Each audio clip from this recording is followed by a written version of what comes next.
It's been a big day today, budget day, and while gear up for new taxes and tax hikes. As anticipated, government has outlined new tax measures and is poised to increase taxes this year.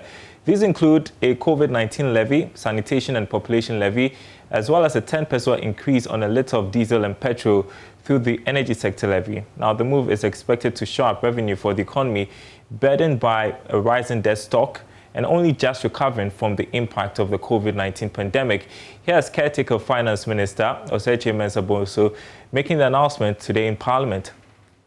The impact of COVID-19 times indeed are hard for many of our people. However, it is important that we rebuild and strengthen our public finances to provide the resources to protect the lives and livelihoods of Ghanaians, deliver critical government services, and support the transformation of the economy. It will also ensure fiscal and debt sustainability. We have to do this ourselves, as no one will do it for us. Rebuilding our public finances requires us to implement some important fiscal measures to mobilize additional domestic revenue. Mr. Speaker, government recognizes that as a result of the impact of COVID-19,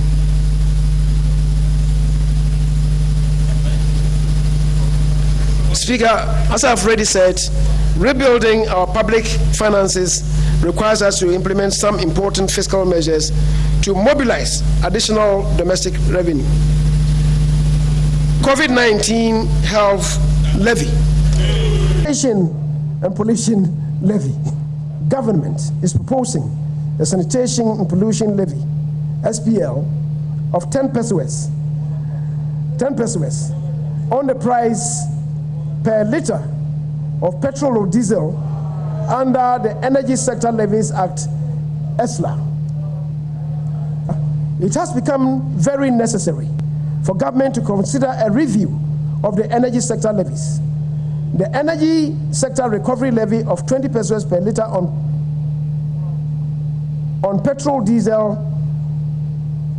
products under the ESLA is hereby submitted to this House for approval. While government is targeting a growth rate of 5% this year, much of the recovery plan is hinged on the 100 billion cedi economic revival blueprint that the CARES program. Now, Mr. Mensah-Bonsu highlighted the targets for this year. Would implement reforms to increase revenue mobilization and the efficiency of public expenditures. D will revitalize and transform the economy through the implementation of the Ghana COVID-19 Alleviation, Revitalization and Enterprise Support Program, CARES. Build a robust financial sector to support growth and development. F, provide a supportive private sector environment for entrepreneurship, domestic businesses, and foreign direct investment to thrive.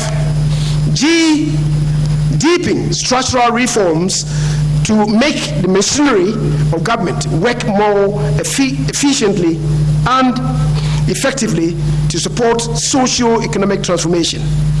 H, implement reforms to increase revenue mobilization and the efficiency of public expenditures. Mr. Speaker, guided by the broad medium-term policy objectives, the following macroeconomic targets are set for 2021-2024 medium term. Overall GDP, real GDP growth rate to average 5.0%, non-oil revenue, non-oil real GDP to grow at an average of 4.9%, inflation to be within the target band of 8 plus or minus 2%, overall fiscal balance and primary balance to return to the Fiscal Responsibility Act threshold of fiscal deficit of 5% of GDP and a positive balance of by 2024, and gross international reserves to cover at least 4.0 months of imports. So that was a bit of the budget statement presented to Parliament today. Joining me is Head of Financial Advisory at Deloitte Ghana, Yao Latte, also Chief Finance Officer and Lecturer at the Valley View University in the person of Dr. Williams Prepra. Thanks for joining us here on Business Live for this discussion. So I'll start with you, Yao. Government is desperate to fix our revenue challenges. Our revenue dropped by 13.6 billion cedis in 2020. It appears government had no choice but to introduce new taxes and increase some. Did they? Yeah, thank you, Daryl, and good evening to you and our listeners.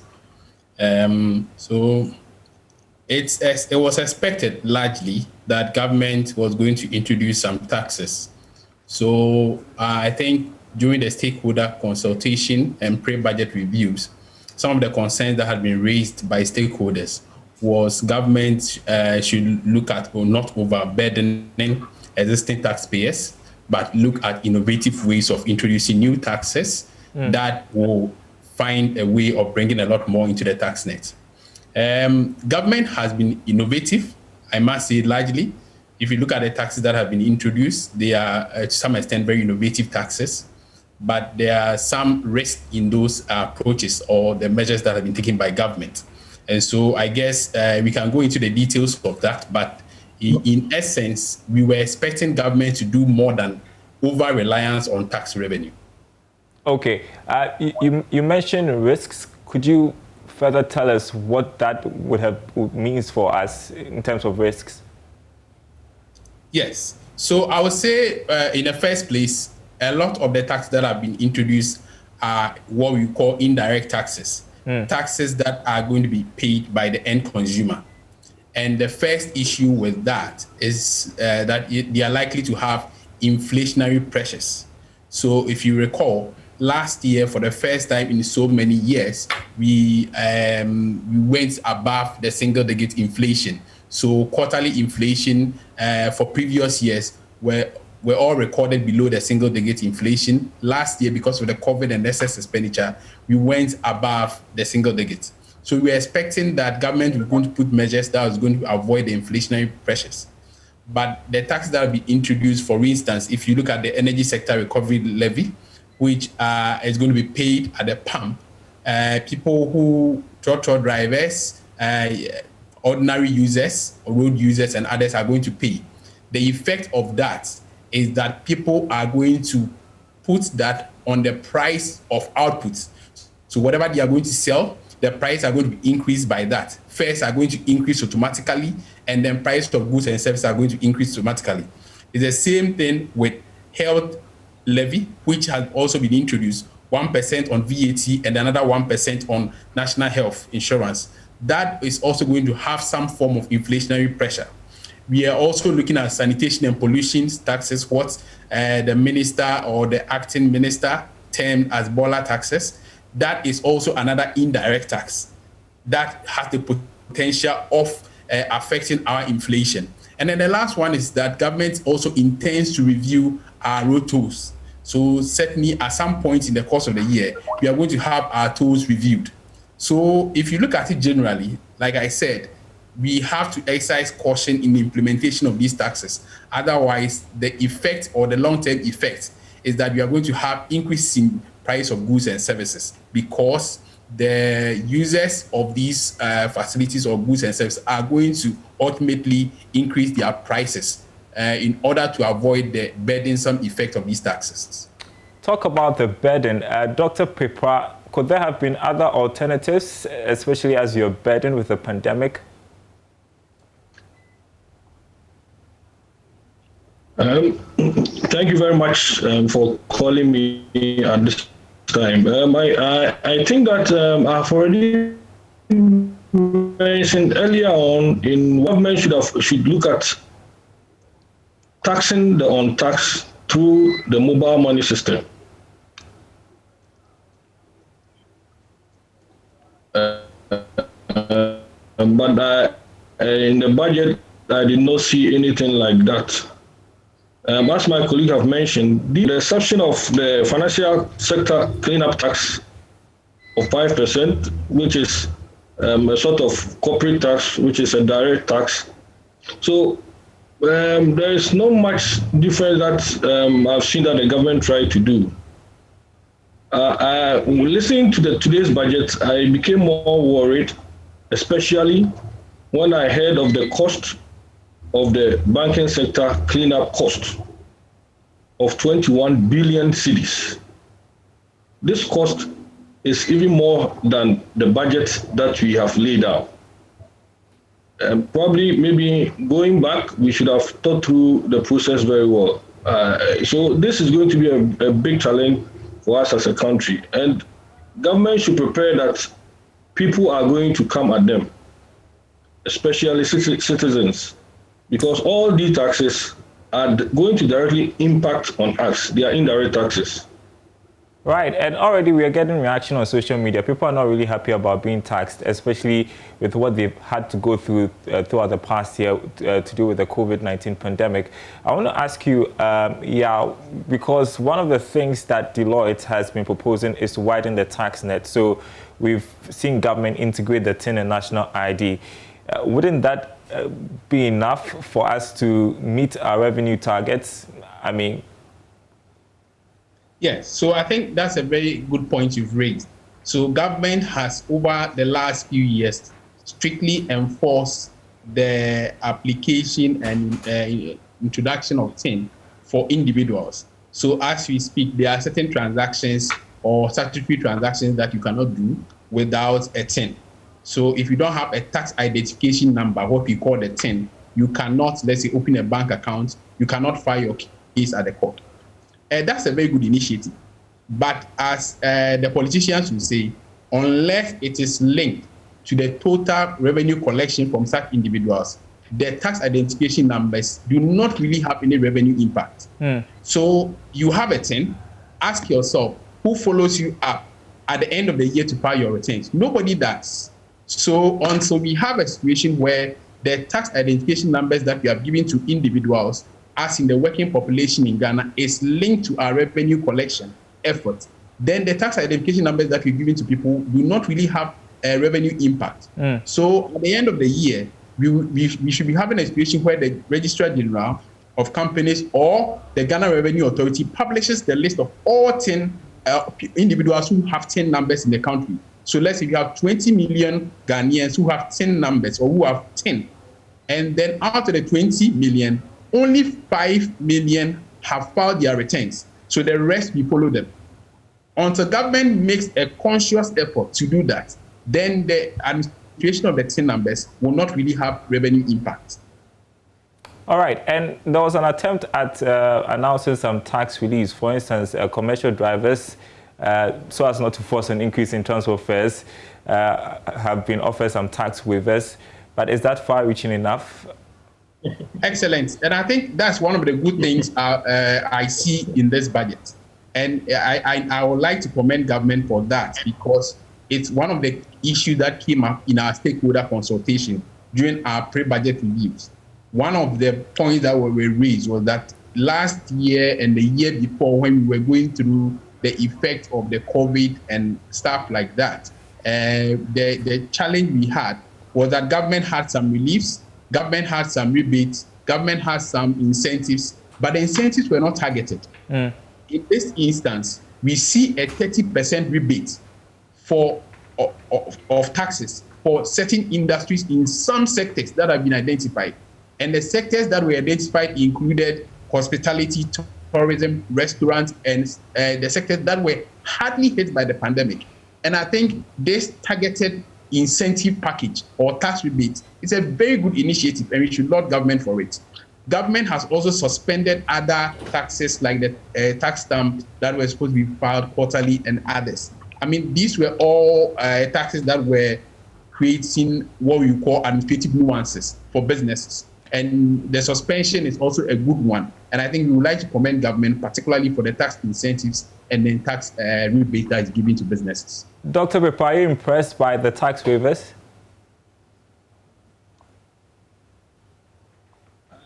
When it comes to the one given to vehicle owners, I am not very happy, because these vehicle owners are going to pay through the petroleum tax 30 pesos. So let's ask ourselves, how much is the tax rebate when it comes to the vehicle income tax? It is peanut.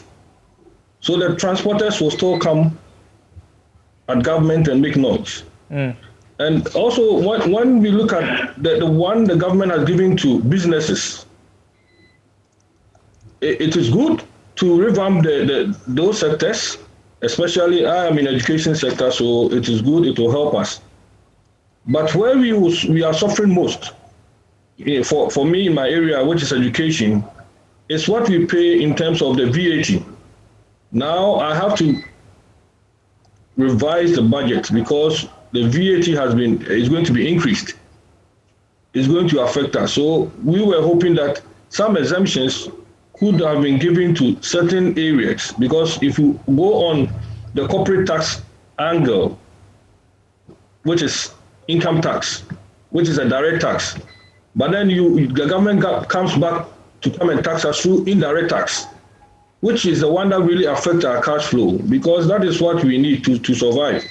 So some areas, especially the one given to transporters, I'm not happy. I am happy with the tax rebate given to hoteliers, and especially also the one the tax stand for small businesses. Is going to help them to relieve them to have some cash flow to operate.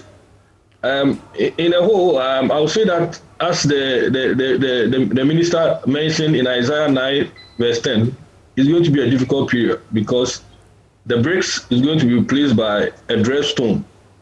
And we've had some government must be prepared that the secondary will be coming to them. We've had some MPs in the minority say it's going to be a painful 1 year, but we've got a situation on our hand. We've got to deal with our debt numbers, and that's the reason why we are having to talk about an increment in taxes. Let's listen to Mr. Osei Mensah Bonsu paint the picture about our debt situation. Mr. Speaker, the total debt stock mix was made up of a provisional figure of 141.780 billion for external debt and 149.83389 billion for domestic debt, accounting approximately for 48% and 51.4% of the total public debt stock, respectively. As a percentage of GDP, external domestic debt represented 36.99% and 39.09% respectively. Speaker, the total public debt has increased from 122 billion, that is 6.9 GDP, to 291.6 billion, that is 76.1% of GDP as at the end of December 2020. Included in the debt stock and the debt to GDP ratio at the end of 2020 are the following non-recurrent burdens that we had to deal with as a matter of urgency. One, the fiscal impact of COVID-19 is 19.7 billion. The cost of the financial sector cleanup is 21 billion Ghana cedis. Cost of excess capacity charges paid to IPPs, that's 12 billion Ghana cedis. The impact of the reduction in growth from an average of 7% to 0.9% in 2020. Speaker, if these expenditures are excluded and the drop in GDP growth in 2020 primarily attributable to COVID-19 pandemic is taken into account, the total stock of debt for 2020 would have been approximately 239.9 billion, implying a debt to GDP ratio of 58.7%. And Dr. Pepa, despite this debt situation, next week we'll be on a Eurobond roadshow to raise $5 billion. We don't have any option.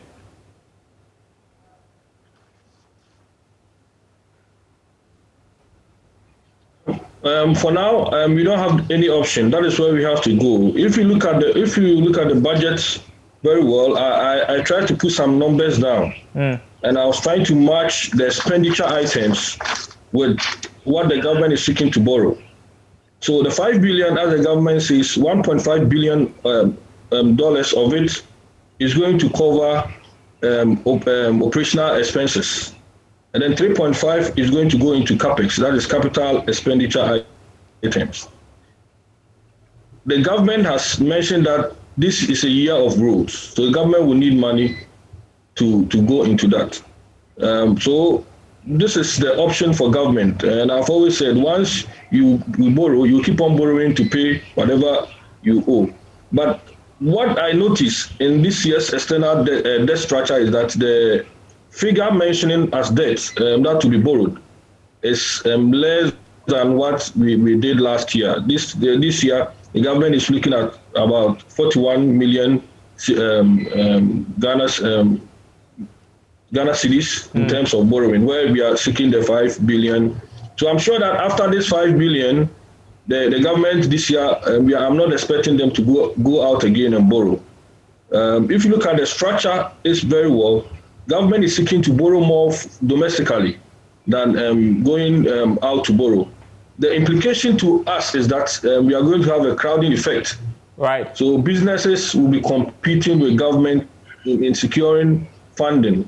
So 2021 is going to be a very difficult year where citizens are going to be taxed, and then businesses are also going to suffer from raising funds. Okay. Because government is going to borrow from the projections roughly 25, almost 70% of their borrowing this year will come from domestic borrowing. And now you have the final word on this one. I'd like us to touch on the CARES program because I know your institution has written about it.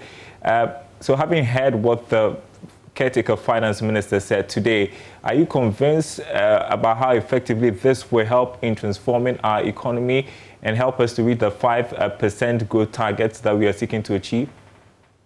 Yeah, so thank you very much, Daryl. I think just a word on the debt. So for the first time, government tried to explain the increased debt stock. So the debt stock increased by about 170 billion from 2016 to 2020. As we speak, the debt stock is about 296 billion Ghana cedis. And government tried to explain the COVID impact of COVID impact on our debts, as well as the financial sector reforms and all. But if you look at the numbers, the explanation given only accounts for about 50 billion. There is still over 100 billion that has not been explained. And I think that is something that government needs to look at it, because we are coming on the back of a rebased economy. And if our debt to GDP ratio is over 70, then there is a worrying situation. I guess the point there to conclude on the debt is that government should look at diversifying our borrowing sources. The capital markets, like the Eurobond we are going, is becoming expensive. And so if we can diversify our borrowing sources, that would be very helpful. We just have about 30 seconds. Yes, to make on the CARES program. I think the CARES program has gotten to the second phase, which is the long-term projects that government planned under the CARES program. So the short-term effects, short-term incentives for business have all been utilized. Now government intends to establish a development bank, which is a very good plan, because if you go to East Africa, their development banks give loans of less than 10%, as opposed to the 21%, 30% that we are seeing here. Also, fast-track digitization is another invention or something that government intends to implement significantly under the CARES program. I guess these are all good initiatives, but then what was lacking was how they were going to be financed. All right, yeah, I would leave it there and continue the conversation. Next week, I'm sure it will be in the news as well as we continue to, analyze the budget. Thank you, gentlemen, for